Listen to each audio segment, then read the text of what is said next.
My name is Melvin Jackson Jr., and I lost my father to suicide. Who am I?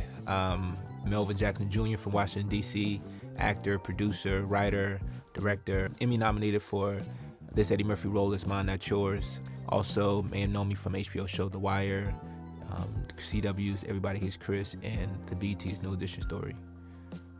Childhood with my father was amazing.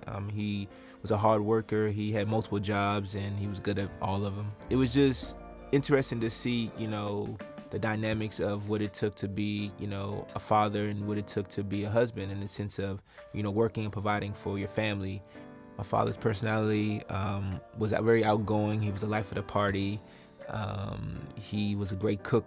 He always, just was very engaging with people. He was just someone you wanted to be around, and it wasn't too many people that he didn't know. So that was some of the traits that I took on from him, but definitely he was the life of the party.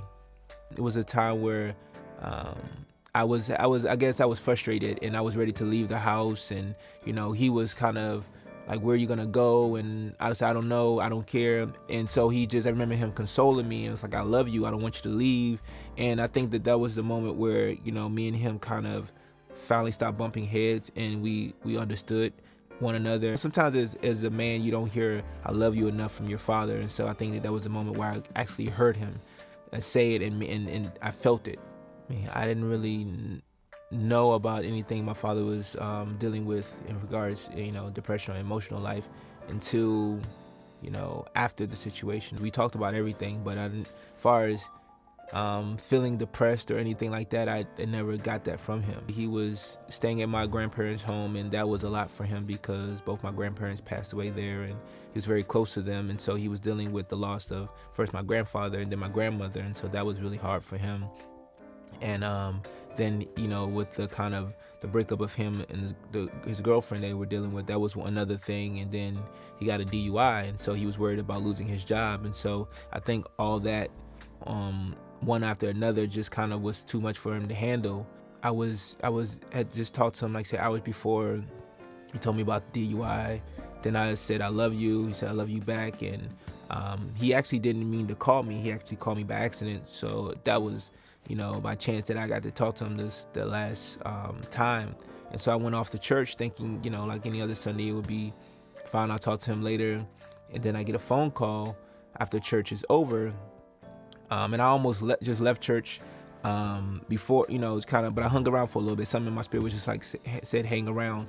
And so I got the call while I was in church.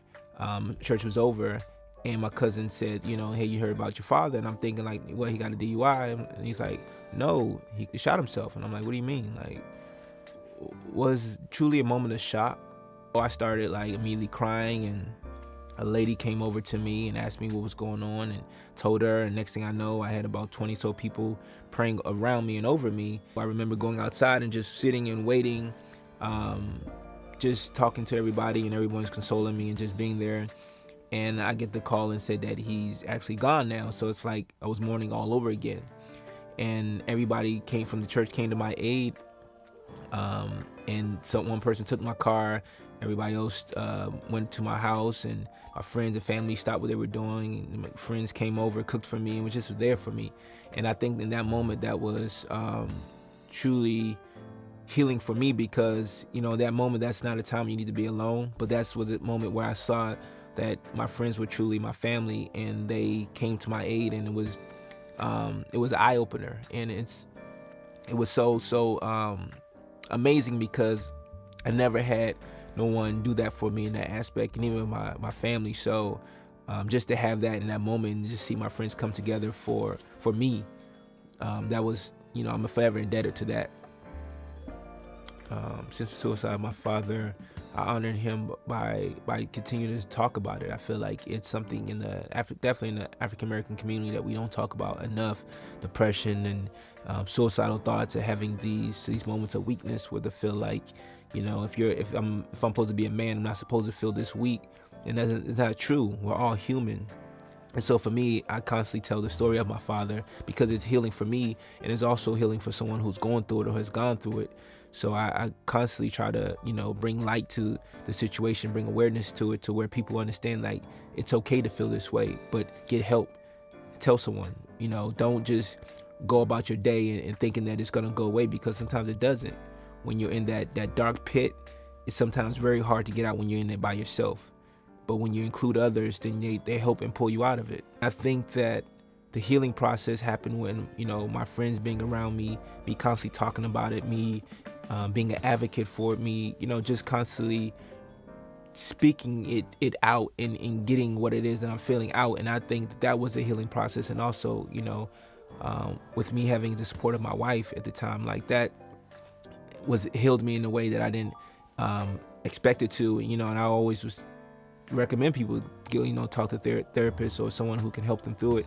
But it was truly God who got me through it, because I always say that had I not had the support system that I had in God, and I'd probably be in a loony bin right now, just because it was so much to endure. And it is, a day by day moment. Sometimes I'm stronger than others, and sometimes it's just breakdown and just because I miss my father. But it's something that I feel like I have to continue to bring awareness to be able to help other people to heal. Seek help if you need it. Talk about it.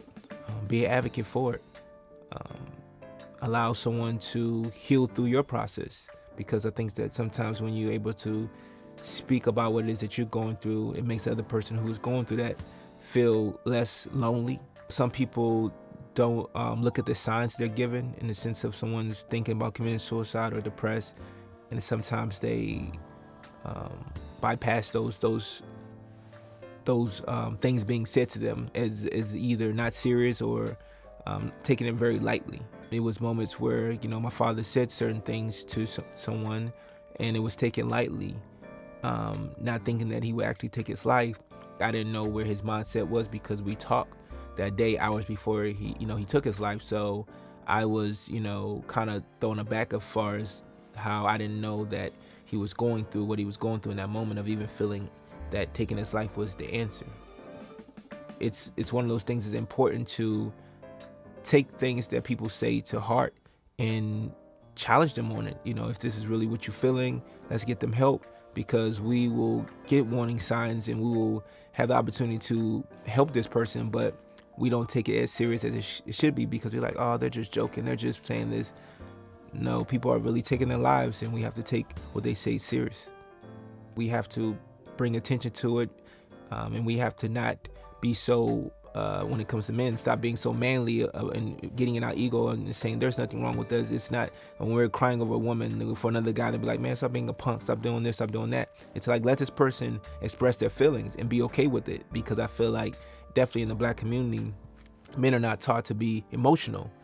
We're sometimes trained to be emotionless, and I think that's not human. There's some people that can help what they're going through, whether it's PTSD, whether it's whatever they've been through, they're in a war or whatever the situation happened to them that they just can't shake.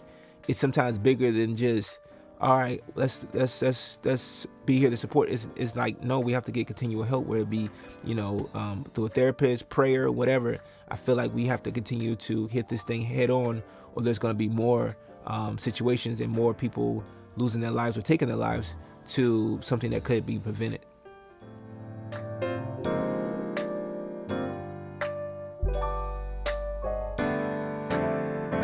Join the conversation at ourblackdoescrap.com.